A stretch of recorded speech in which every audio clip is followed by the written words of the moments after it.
नमस्कार दोस्तों, यदि आप बहुत ज्यादा सोचते हैं, जब आप शांति से बैठे रहते तो आपके दिमाग में बहुत प्रकार के विचार होने लगते हैं। ऐसे विचार जिसे आप चाहते हैं कि ऐसे विचार मेरा दिमाग में ना आए, और फिर भी आपके दिमाग में ऐसे विचार आने लगते हैं और आप बेवजह इसके बारे में सोच सोच करके परेशान होने लगते हैं। तो आप लोगों को घबराने की जरूरत नहीं है।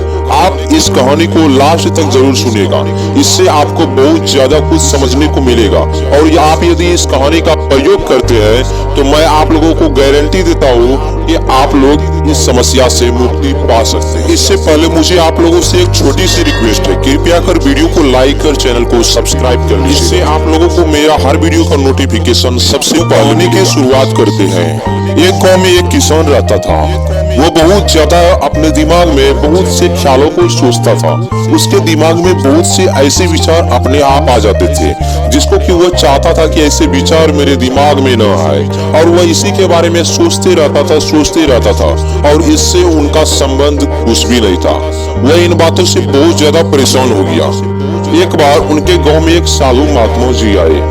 किसान ने सोचा, चलो क्यों ना इस समस्या को साधु महात्मा जी से पूछते हैं, आखिर इस समस्या से मुक्ति कैसे पा सकते हैं, अर्थात इस समस्या का समाधान क्या है। महात्मा जी इन किसानों का बात सुन करके कुछ समय तक शांत रहता है और बोलता है कि कल तुम एक तालाब के किनारे मेरे साथ आना। यह बातें सुन करके किसान अपने घर चले जाते हैं और सो जाते हैं और कल सुबह होने का इंतजार करते हैं। कल सुबह होते ही महात्मा जी किसान को लेकर के एक तालाब के किनारे जाता है और अपने हाथ में रखे एक जहर के बोतल को दिखाता है और पूछता है किसान भाई से कि बताओ मेरे हाथ में क्या है। बोला, आपके हाथ में जहर का शीशी है। महात्मा बोलते हैं कि बिल्कुल सही बात।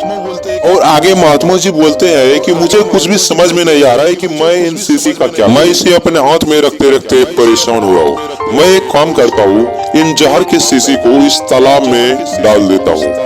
इस बात को सुनकर के किसान भाई बोलते हैं, आप ये क्या करने जा रहे हैं महात्मा जी?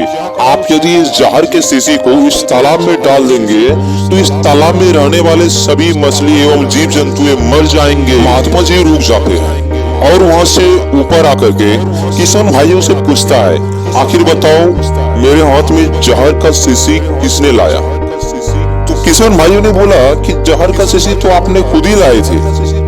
तो कहा, इसी प्रकार से जिसे तुम सोचते हो तुम उसे खुद ही लाते हो। यदि तुम उसको न लाओगे तो उन्होंने तुमको कभी भी परेशान नहीं करेगा। किसान भाई बोलते हैं कि मैंने कुछ समझा नहीं, कृपया कर आप इसे विस्तार से समझाइए।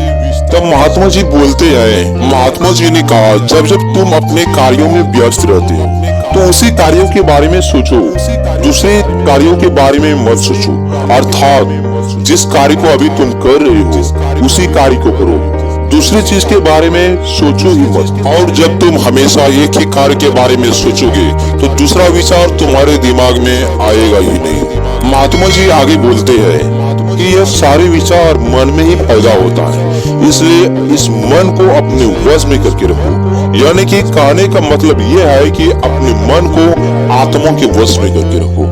मतलब अपने अंदर की आवाज को सुनिए और उसी के अनुसार से कार्य कीजिए। जिस प्रकार मेरे हाथ में ये जहर का शीशी आया तो मुझे समझ में ही नहीं आ रहा था कि आखिर मैंने क्या करूं इस जहर की शीशी का। अर्थात इस समय मेरा मन जो था आत्मा के अधीन नहीं था, अर्थात आत्मा को मन ने वश में करके रखा था। अर्थात मेरा जो आत्मा था वह सिर्फ मन का ही बातें सुनता। इसीलिए मेरा मन ने कह रहा था इस जहर के शीशी को इस तालाब में डाल दो।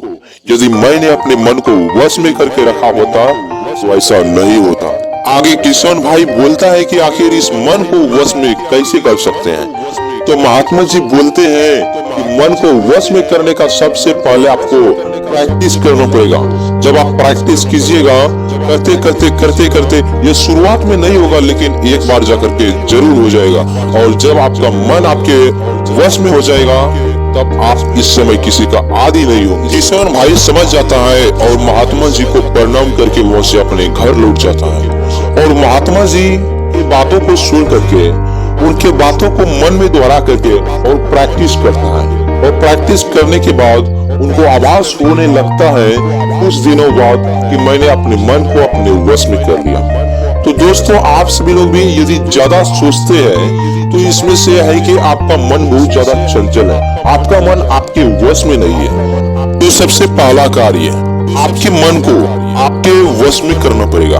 आपको सबसे पहले आपके मन को वश में करना पड़ेगा, अर्थात आपके अपने आत्मा को मजबूत बनाना है। मेरा कहने का मतलब ये है कि आत्मा के अधीन मन को कर लीजिए। जब आप अपने आत्मा के अधीन मन को कर लीजिएगा तो आप अंदर से राजा हो जाएंगे और आप बहुत सारे गलत कार्य को करने से बच जाएंगे। दोस्तों, यदि इस वीडियो को बनाने में कहीं भी त्रुटि हुआ हो तो मुझे अपना छोटा भाई समझ करके माफ कर दीजिएगा और हाँ, चैनल को सब्सक्राइब करना न भूलिएगा।